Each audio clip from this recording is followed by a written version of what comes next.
Bonjour à toutes et à tous et bienvenue sur Motorsport Gigantoraptor pour la deuxième partie de ce troisième retour critique consacré aux médias et à l'alternative. Et c'est cette deuxième thématique qui sera aujourd'hui analysée par votre humble serviteur. Et à la vue des nombreux commentaires conspirationnistes me reprochant de ne pas être assez alternatif, je me dis que traiter cette thématique a un certain intérêt, surtout sur cette chaîne. Par exemple, après ma vidéo sur Stop Mensonge, j'ai vu beaucoup de commentateurs qui, incapables de réfuter mes propos, m'ont accusé de croire sur parole les médias mainstream ou de penser qu'aucun complot n'existe et qu'on vit dans un monde de bisounours. Bien sûr, rien de vrai là-dedans. Il s'agit de malhonnêteté argumentative au plus haut degré, si on peut parler d'arguments. Pour résumer un peu, si vous n'êtes pas un gros parano qui pense que les extraterrestres sont partout et que les Illuminati préparent un nouvel ordre mondial, alors vous êtes forcément un fan des médias traditionnels qui bouffe du kiri devant BFM TV et vous n'avez aucun esprit critique. À ce niveau-là, l'analyse n'a pas vraiment d'intérêt. Cependant, si on va chez des conspirationnistes un peu plus soft, on tombe vite sur la notion d'alternative. Il m'est arrivé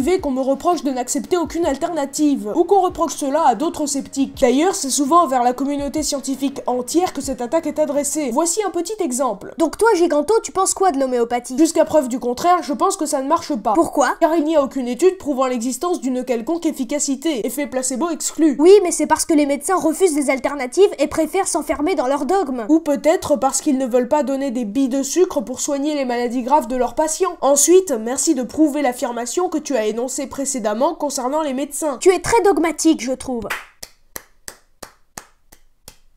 Alors pourquoi le raisonnement de mon interlocuteur ne tient pas la route, vous dites? Eh bien pour la simple et bonne raison que les sceptiques ne refusent pas systématiquement les alternatives. Cependant, ils ne les acceptent pas systématiquement non plus. Ils sont sceptiques. Il faut impérativement savoir recevoir les alternatives avec beaucoup d'esprit critique. Sinon, on se met à croire tout et n'importe quoi. C'est juste de la logique. Si une théorie est largement admise parmi les scientifiques, #Darwin, cela ne veut pas dire que nous avons affaire à un dogme, mais sûrement à une explication ayant déjà fait ses preuves. Explication qui s'expose et s'exposera toujours à la possibilité de sa réfutation. Ne l'oublions pas, la plupart des alternatives sont souvent rejetées car elles n'apportent rien. Mais parfois, une réfutation correcte et construite des théories conventionnelles peut apporter beaucoup. Ce fut le cas en 1972 avec la théorie des équilibres ponctués, qui permit aux scientifiques de mieux comprendre l'évolution des espèces. Dans le cas d'une hypothèse, si elle est plus largement admise au sein des scientifiques, c'est sûrement car elle est plus plausible que les autres. Attention, ne me faites pas dire ce que je n'ai pas dit. Ce n'est pas parce qu'une hypothèse est plus largement admise au sein des scientifiques qu'elle est forcément vraie. Mais ça veut sûrement dire que cette hypothèse est la plus plausible, et que c'est pour cette raison qu'elle a ce titre. En revanche, ça ne veut pas dire que cette hypothèse est forcément fausse, et que toutes les hypothèses un peu moins conventionnelles sont vraies pour autant. N'est-ce pas, mouton lucide? On reparle de vous à la fin de la vidéo. Faire passer pour de l'esprit critique toute approche systématiquement anti-mainstream n'a aucun sens. L'inverse non plus, car effectivement, les médias traditionnels racontent aussi beaucoup de... Et à l'image de nos sites de désinformation préférés, les médias traditionnels font aussi la course au buzz, reniant l'information et sa validité au profit du clic, ce qui est regrettable. En revanche, vous verrez beaucoup moins de désinformation en regardant les infos sur la télé qu'en regardant les infos sur Stop Mensonge. Le premier essayant de rester dans la limite du cohérent et s'interdisant la plupart du temps de balancer des infos sans les avoir vérifiées, quoique, mais c'est un autre sujet. Alors que le second s'adresse parfois à des complotistes level Jean-Charles Bourquin. C'est vous dire. Pour conclure cette courte suite, je dirais que l'alternative n'est pas mauvaise en soi, mais qu'il faut l'accueillir avec autant, si ce n'est plus, de scepticisme que le discours dominant. La différence entre les partisans d'une info alternative et les sceptiques, c'est que les premiers ne doutent plus de trouver la vérité sur les médias alternatifs qu'ils consultent, alors que les seconds ne cessent jamais d'exercer leur esprit critique, quel que soit le média qu'ils ont sous les yeux. Bref, passons tout de suite à la deuxième partie de la vidéo, qui n'aura pas d'amélioration à proposer pour une fois, mais qui sera consacrée à quelque chose de légèrement différent. Dans la première partie de ce retour critique, je parle notamment du fait que je m'interdis 2 débunkages successifs sur une personne, à l'exception d'Haroun Yahya.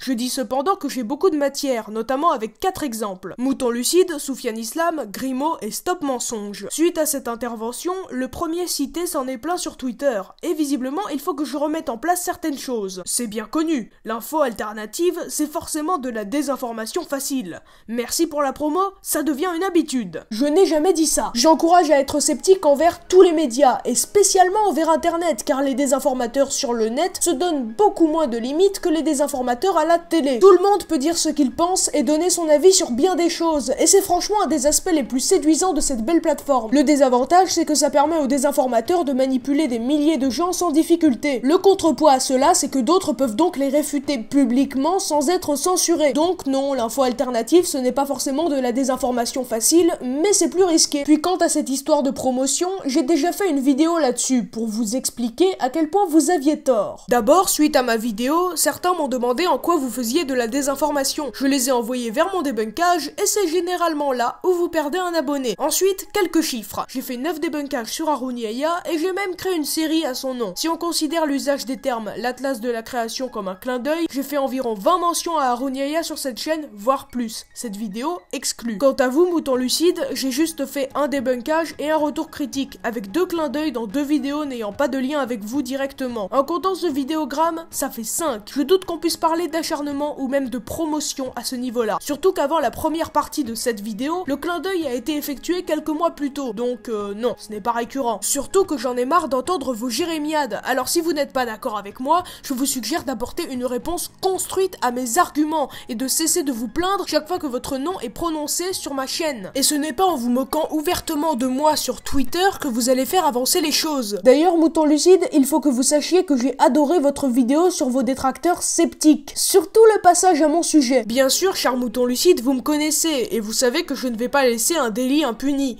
Ainsi, j'ai réalisé une collaboration avec l'ami Aldreus pour réfuter point par point votre vidéo. Le lien de la vidéo est juste là. Allez la voir s'il vous plaît et partagez-la un maximum afin que le public de Mouton Lucide puisse la voir, sachant qu'il a décidé de m'empêcher de m'exprimer sur sa page Facebook car je serais trop arrogant pour lui. Si à l'heure où vous regardez ce retour critique, le débunkage n'est pas encore sorti, je vous invite à regarder la chaîne d'Aldreus. C'est du bon travail et c'est une trop petite chaîne avec un nombre trop restreint d'abonnés à mes yeux. Abonnez-vous à sa chaîne, ça vous permettra d'être à l'heure lors de la publication du débunkage. En conclusion, je dirais juste ceci. On n'est pas moins dogmatique lorsqu'on est alternatif. Sur ce, merci d'avoir regardé. J'espère que ce travail vous aura intéressé. N'hésitez pas à partager la vidéo si vous l'avez appréciée et à faire des suggestions dans les commentaires.